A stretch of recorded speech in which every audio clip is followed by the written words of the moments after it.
operation নোহোৱাকৈ চিকিৎসা কৰাৰ পিছতো বহুতো যথেষ্ট সংখ্যক পেচেণ্টৰ কিছুমান নিউৰলজিক্যাল ডেফিচিট থাকি যায় সেই নিউৰলজিক্যাল ডেফিচিটটো এবাৰ হোৱাৰ পিছত গোটেই জীৱনৰ কাৰণে সেই প্ৰবলেমবিলাক থাকি যায় আৰু পেচেণ্ট গৰাকীৰ লগতে পৰিয়ালৰ মানুহৰ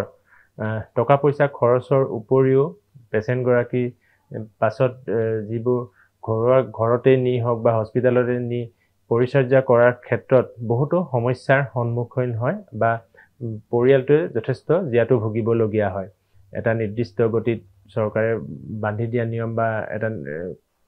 তীব্ৰ গতিত মটৰচাইকেল বা গাড়ী নচলাই ধীৰে সুস্থিৰে চলাব লাগে সদায় সিট বেল্ট পৰিধান কৰিব লাগে আৰু প্ৰতিটো ক্ষেত্ৰত সাৱধান হোৱা উচিত যাতে তেওঁলোকে যিকোনো দুৰ্ঘটনাৰ সন্মুখীন হোৱাৰ পৰা বাচি থাকিব পাৰে অকল গাড়ী মটৰ চলাওতেই বুলি বা তেনেকুৱা নহয় যিকোনো ক্ষেত্ৰতে আমাৰ হেড ইনজুৰি হ'ব পাৰে কেতিয়াবা সৰু দুৰ্ঘটনা ঘৰত পৰি হ'লেও বা বিশেষকৈ বয়সীয়া মানুহখিনিৰ আমি এইটো দেখা পাওঁ ঘৰত পৰি কিনে বা বাথৰুমত পৰি কিনে মূৰত দুখ পায় তাৰ পাছত বিভিন্ন ধৰণৰ হেড ইনজুৰি লৈ আমাৰ আহে গতিকে সকলো ক্ষেত্ৰতে আমি সাৱধান হোৱা উচিত আৰু যাতে এই উঠি অহা ল'ৰা ছোৱালীবোৰে হওক বা বয়সীয়া আমাৰ আদহীয়া লোকসকলে হওক বা মিডিল এজৰ মানুহখিনিয়ে হওক এনেকুৱা সমস্যাবিলাকৰ পৰা সন্মুখীন নহয়